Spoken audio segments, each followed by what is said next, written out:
मेरे सामाजिक परिवार के सभी सदस्यों को नमस्कार। और मैं बिहार विधानसभा का जो चुनाव हो रहा है उसकी एक एक सीटों की बात कर रहा हूं। और मैंने 10 लोकसभा में आने वाली 61 विधानसभा सीटों की अब तक कुल चर्चा कर ली है। यानी वहां क्या राजनीतिक समीकरण है, किसको सीट मिली है, जिसके खाते में गई उसने किसको प्रत्याशी बना दिया है, और इन सब के बाद वो प्रत्याशी उसी पार्टी का है कहीं और से कूद फांद के चला आया था, और जो नया समीकरण है लोक जनशक्ति वो कहां कहां एक्स फैक्टर दिख रहा है, ये सब मैं आपसे चर्चा कर रहा हूं।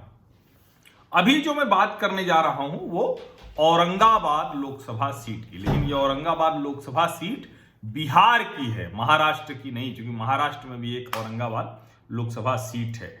तो इस लोकसभा सीट में जो बिहार वाली औरंगाबाद लोकसभा सीट है, 2019 में भारतीय जनता पार्टी से सुशील कुमार सिंह ये सांसद बने हैं। सुशील कुमार सिंह इससे पहले 3 बार सांसद चुने जा चुके हैं लगातार, और एक बार पहले समता पार्टी के टिकट पर चुने गए थे। इस सीट का सबसे ज्यादा अगर किसी ने प्रतिनिधित्व अब तक किया है इस लोकसभा सीट का, औरंगाबाद का, तो सत्येंद्र नारायण सिन्हा ने 6 बार दिग्गज नेता रहे हैं, उन्होंने इसका प्रतिनिधित्व किया है। अब विधानसभा चुनाव हो रहे हैं तो 6 विधानसभा सीटें हैं यहां: कुटुंबा सुरक्षित, औरंगाबाद, रफीगंज, गुरुआ, इमामगंज सुरक्षित और टिकरी। तो अब ये जो 6 विधानसभा सीटें हैं यहां क्या समीकरण दिख रहा है। अब उन समीकरणों की बात करें तो कुटुंबा सुरक्षित विधानसभा अभी यहां से विधायक हैं राजेश कुमार कांग्रेस के टिकट पर चुने गए थे 2015 में, जब जनता दल यूनाइटेड नीतीश कुमार और कांग्रेस के साथ चली गई थी। ये जब चुनाव हुए थे 2015 वाले, तो उन्होंने हराया जिनको था वो हम पार्टी के संतोष कुमार सुमन थे। संतोष सुमन को 41,205 मत मिले थे और राजेश कुमार 51,303 मत पाकर विधायक बनने में सफल रहे थे। मतलब मोटा मोटा कहें तो 10,000 मतों से करीब वो जीत गए थे। कुटुंबा भी नक्सल प्रभावित क्षेत्र है, और अगर एक चुनाव और पीछे चले जाएं तो 2010 में जनता दल यूनाइटेड के लल्लन राम ने राष्ट्रीय जनता दल के सुरेश पासवान को हराया था। अब ये सीट किसके खाते में आई है? कांग्रेस के खाते में आई है महागठबंधन की तरफ, चूंकि उनका विधायक यही है। और इधर जो भाजपा, जदयू, हम और मुकेश सहनी का गठजोड़ है उसमें आई है हम के खाते में, चूंकि हम यहां अच्छा लड़ती थी उसका प्रभाव है। और चूंकि हम लड़ रही है या जदयू लड़ रही है तो लोक जनशक्ति पार्टी का प्रत्याशी होगा ही होगा। सीट ये ऐसी है जहां राजपूत और अनुसूचित जाति के मतदाता अच्छी खासी संख्या में हैं, तय करते हैं। कांग्रेस के विधायक राजेश कुमार फिर मैदान में हैं, उनके सामने हिंदुस्तानी अवाम मोर्चा सेकुलर से जो भाजपा जदयू का सहयोग है उससे श्रवण भुइया हैं। लोक जनशक्ति ने तरुण पासवान को मैदान में उतारा है, और बीएसपी से कृष्णाराम, जन अधिकार पार्टी पप्पू यादव वाली अनिल कुमार। इस सीट पर कहें कि मजबूती किसको है तो निश्चित तौर पर जो विधायक हैं अभी कांग्रेस के, उनकी स्थिति यहां अच्छी दिख रही है। अब चूंकि लोकतांत्रिक लोक जनशक्ति पार्टी कितना असर डालेगी, हम के श्रवण भुइया को कितने वोट दूसरे दलों के मिलेंगे जो उनके सहयोगी दल हैं जनता दल यूनाइटेड और भाजपा, इससे बहुत कुछ बदलाव तय होगा। औरंगाबाद विधानसभा की बात करें तो यह भी कांग्रेस के ही खाते वाली सीट है। कांग्रेस के खाते में पिछली बार आ गई थी 2015 में, तो गठजोड़ का फायदा उनको मिला, और भारतीय जनता पार्टी की जो बड़ी मजबूत सीट थी, पहली तो कांग्रेस बनी गई थी 2015 में, दूसरी ये कुटुंबा सुरक्षित के बाद औरंगाबाद भी विधानसभा, यहां भी कांग्रेस के आनंद शंकर सिंह विधायक हो गए थे, उनको मिले थे 63,000 से ज्यादा मत। और भारतीय जनता पार्टी के रामाधार सिंह को, जबकि रामाधार सिंह 4 बार के विधायक थे, बड़ी ताकतवर, यहां उनकी स्थिति बड़ी मजबूत है, ताकत रखते हैं वो, और वो हार गए थे। 45,000 से ज्यादा मत ही उनको मिल सके थे। ये विधानसभा 75% ग्रामीण है, यानी ये भी इलाका वही है जहां विकास, और बिहार के ज्यादातर इलाकों में बहुत स्थिति सुधरी है लालू यादव जी के समय से, लेकिन फिर भी बहुत कुछ जो होना चाहिए था, मिलना चाहिए था, बिहार के लोगों को नहीं मिला। और अगर हम यहां कहें तो यहां भी करीब 22% अनुसूचित जाति के लोग हैं। इसके अलावा यादव और राजपूत मतदाता वो बड़ा महत्व रखते हैं। और 2015 के लोकसभा चुनाव, विधानसभा चुनाव की बात करें तो 53%, और 19 के लोकसभा चुनाव में 52%, यानी लगभग मताधिकार लगभग वैसा ही रहा। तो यहां से कांग्रेस ने विधायक आनंद शंकर सिंह को उतारा है। भारतीय जनता पार्टी से 4 बार के विधायक रामाधार सिंह फिर से हैं, और जन अधिकार पार्टी से चंद्रेश गुप्ता हैं। इस सीट पर कांग्रेस प्रत्याशी के लिए अपनी विधायकी बचाना मुश्किल होगा। रामाधार सिंह की स्थिति, जो भारतीय जनता पार्टी के नेता प्रत्याशी हैं, उनकी स्थिति ज्यादा बेहतर दिख रही है। रफीगंज विधानसभा रोचक लड़ाई है। पिछले 2 चुनाव में ये सीट किसके पास है? जनता दल यूनाइटेड के पास है। अशोक कुमार सिंह विधायक बनते चले आ रहे हैं।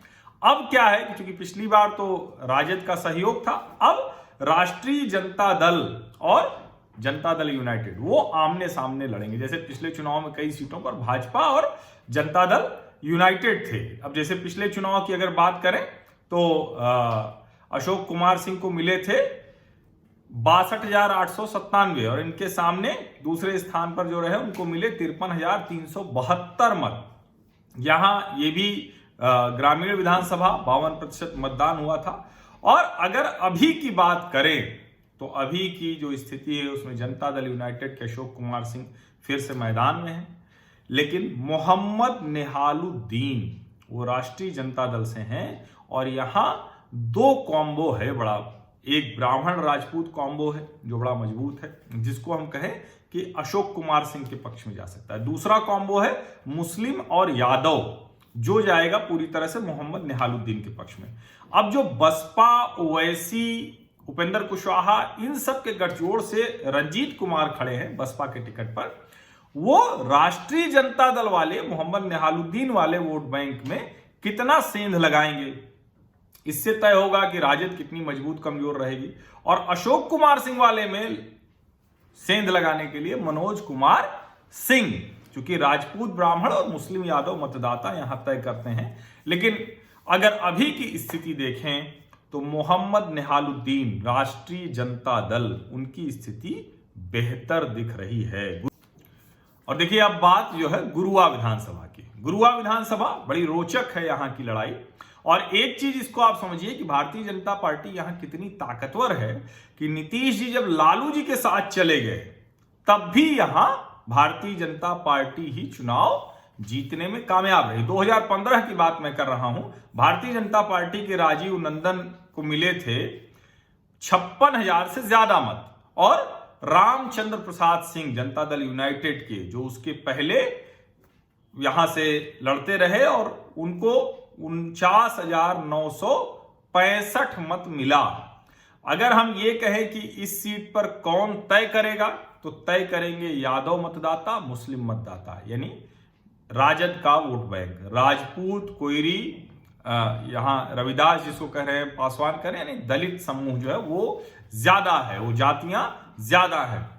तो कुल मिलाकर जो मुकाबला अब होने जा रहा है वो भाजपा के विधायक राजीव नंदागी, राजद से विनय यादव और कौशल्या देवी मांझी यसुद्दीन ओवैसी की पार्टी से हैं, जो ग्रैंड डेमोक्रेटिक सेकुलर अलायंस है। यहां भारतीय जनता पार्टी का विधायक फिर से बनता हुआ दिख रहा है। इमामगंज सुरक्षित सीट, ये वो सीट है जहां पिछली बार हिंदुस्तानी अवाम मोर्चा सेकुलर, यानी हम, उसके जीतन राम मांझी जी जीते थे। और जीतन राम मांझी को बहुत जबरदस्त मत मिले थे, 79,000 से ज्यादा। उनके सामने 3 बार के विधायक जदयू के उदय नारायण चौधरी को 49,981 मत ही मिल सके थे।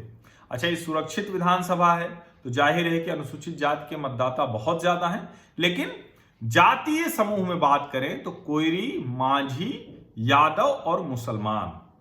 अब यहां से फिर वही मुकाबला है राष्ट्रीय जनता दल से जो 5 बार के विधायक रहे हैं, पूर्व विधायक उदय नारायण चौधरी लड़ेंगे, हमसे जीतन राम मांझी लड़ेंगे, लोक जनशक्ति से श्रीमती शोभा है, लेकिन बहुत कुछ यहां उनको मिलेगा नहीं।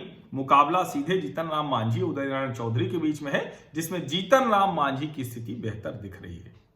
टिकरी विधानसभा, टिकरी विधानसभा को जनता दल यूनाइटेड का गढ़ कह सकते हैं। क्यों कह सकते हैं? जब भाजपा साथ में थी तब भी, जब भाजपा साथ में नहीं रही तब भी जनता दल यूनाइटेड का विधायक यहां चुना जाता रहा। लेकिन इस चुनाव में जो जनता दल यूनाइटेड ने अपने खाते से ये सीट हमको दे दी है, और हमको जब दी है तो जो कहें कि प्रत्याशी हैं वो बदल जाएंगे, लेकिन जो हारे थे प्रत्याशी यहां दूसरे नंबर पर थे, वो कौन थे? वो हम ही थे। यानी जनता दल यूनाइटेड की बेहद मजबूत सीट, उस पर हम के अनिल कुमार हारे थे। वही हम के अनिल कुमार वो प्रत्याशी हो गए हैं जिनको जनता दल यूनाइटेड का भी समर्थन है, भाजपा का भी समर्थन है, मुकेश सहनी का भी समर्थन है। और अभय सिन्हा ने हराया था राष्ट्रीय जनता दल के, और अभय सिन्हा को नहीं, जदयू के अभय सिन्हा ने हराया था, और अभय सिन्हा को मिले थे 86,975 मत, और अनिल कुमार को मिले थे 55,162। अब हम के खाते में गई तो अनिल कुमार को टिकट मिल गया है। उधर की तरफ से कांग्रेस का प्रत्याशी है, यानी महागठबंधन की तरफ से, और लोक जनशक्ति ने कमलेश शर्मा को उतारा है। लेकिन अनिल कुमार की स्थिति यहां ज्यादा बेहतर दिख रही है, ये सीट हम जीत सकती है।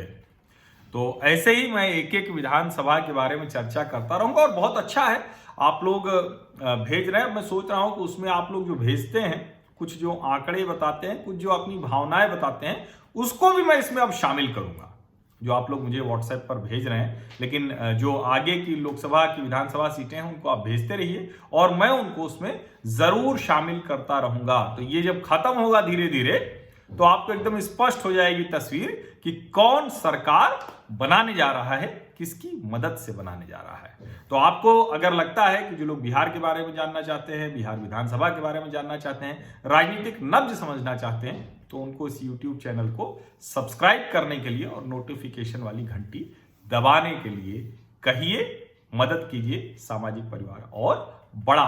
बहुत बहुत धन्यवाद।